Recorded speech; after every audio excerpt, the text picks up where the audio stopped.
പ്രിയമുള്ള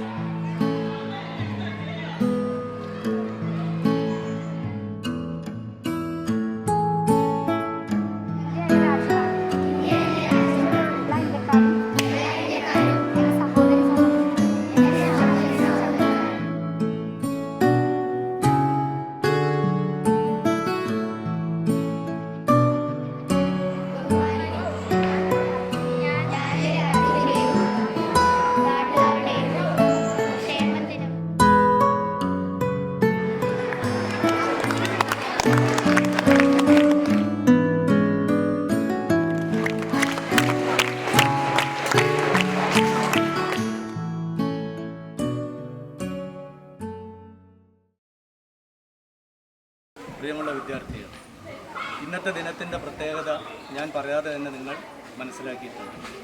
ജൂൺ 5 ലോകം മുഴുവൻ പരിസ്ഥിതി ദിനമായി ആചരിക്കപ്പെടുന്ന ദിവസമാണ്. നമ്മുടെ നിലനിൽപ്പിനെ തന്നെ ചോദ്യം ചെയ്യപ്പെടുന്ന രീതിയിലുള്ള ഭീഷണികൾ ലോകം മുഴുവൻ വർദ്ധിച്ചു വരുന്ന കാഴ്ചകൾ നമ്മൾ കണ്ടുകൊണ്ടിരിക്കുകയാണ്. നമ്മുടെ നിലനിൽപ്പ് വരും തലമുറ, നമുക്ക് കഴിഞ്ഞുപോയ തലമുറ കൈമാറി തന്നിട്ടുള്ള ഈ ഭൂമിയെ വരും തലമുറയ്ക്ക് കൈമാറേണ്ട കർത്തവ്യം, കടമ നമ്മുടേതാണ്. ആ കർത്തവ്യം മനസ്സിലാക്കിക്കൊണ്ട് ഈ ഭൂമിയെ, ജീവനുള്ള ഒരു ഭൂമിയെ വരും തലമുറയ്ക്ക് വേണ്ടി കൊടുക്കാൻ നിങ്ങൾ തയ്യാറാവണം, അതിനുവേണ്ടി പ്രയത്നിക്കണം എന്ന് മാത്രമാണ് ഈ പരിസ്ഥിതി ദിനത്തിൽ എനിക്ക് നിങ്ങളോട് സംസാരിക്കുവാനുള്ളത്.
അപ്പൊ വന്നിട്ടില്ലേ?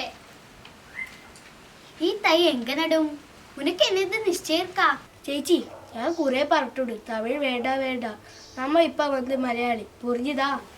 അറിയാടാ, മറന്നു. നിന്റെ പുസ്തകങ്ങൾ എടുക്ക്. ഇന്ന് പഠിപ്പിച്ചതല്ലേ, ഇവിടെ ഇരുന്ന് വായിക്ക്. ചേച്ചിയും വായിക്ക്. പോകല്ലേ പോകല്ലേ ഞങ്ങളെ കൈവിട്ടു നാഗത്തേക്കൻ മഞ്ഞു തുള്ളികളെ, പുല്ലുകളെങ്ങുമേ നിങ്ങളാൽ മിന്നുന്നു കൽമുടി ചൂടിന റാണിമാരായി, സൂനങ്ങൾ നിങ്ങളാൽ എന്തുന്നു നിർഭരമാനന്ദ ബാഷ്പവും പുഞ്ചിരിയും, താണവത്തൻ പേരിൽ ഇത്രമേലാകത കാണുവാനെങ്ങുണ്ടു മണ്ണിൽ വേറെ, രാവിൽ വന്നിങ്ങനെ മേളിക്കും നിങ്ങൾ തൻ ദൈവത്തിൻ കാരുണ്യ കണ്ടളങ്ങൾ, അത്രമേ ഛേദങ്ങൾ അത്രമേ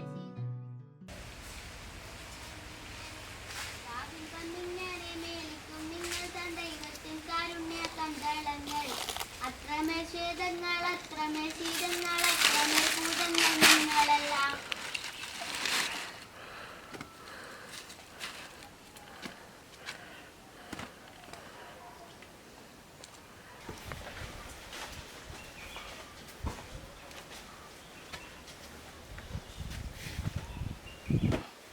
അപ്പ എന്താ വൈകിയത്? താമസിച്ചു. ഓഫീസിൽ താനേ എനക്ക് ജോലി. அந்த വഴികൾ വീടുകൾ എല്ലാമേ കറങ്ങി അലഞ്ചിവി എല്ലാം പറക്കി കൂട്ടണമില്ല. താക്കോലെടുക്ക്, വീട് തുറന്നിട്ടില്ല.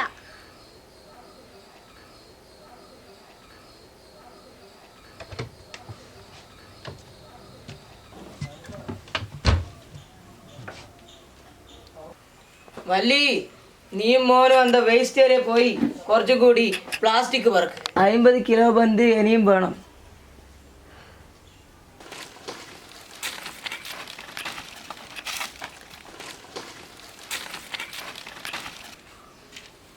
വേഗം വരണേ വല്ലി.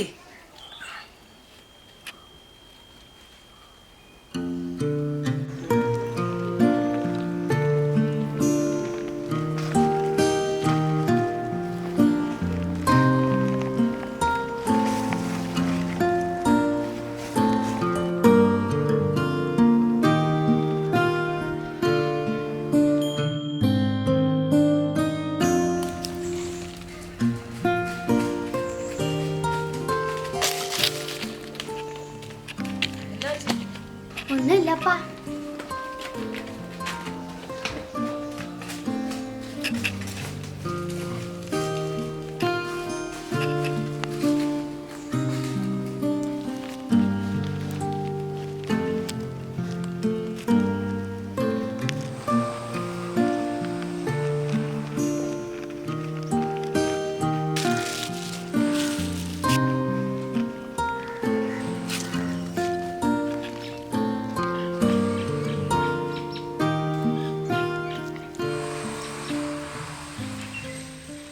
ഈ രണ്ട് തൈകളുടെയും പേരെന്താണ് അറിയാമോ? അറിയില്ല.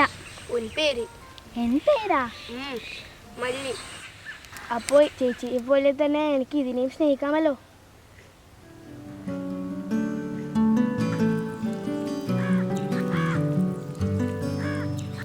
നമുക്ക് കഴിഞ്ഞുപോയ തലമുറ കൈമാറി തന്നിട്ടുള്ള ഈ ഭൂമിയെ വരും തലമുറയ്ക്ക് കൈമാറേണ്ട കർത്തവ്യം, കടമ നമ്മുടേതാണ്. ആ കർത്തവ്യം മനസ്സിലാക്കിക്കൊണ്ട് ഈ ഭൂമിയെ, ജീവനുള്ള ഒരു ഭൂമിയെ വരും തലമുറയ്ക്ക് വേണ്ടി കൊടുക്കാൻ നിങ്ങൾ തയ്യാറാവണം, അതിനുവേണ്ടി പ്രയത്നിക്കണം എന്ന് മാത്രമാണ് എനിക്ക് നിങ്ങളോട് സംസാരിക്കുവാനുള്ളത്.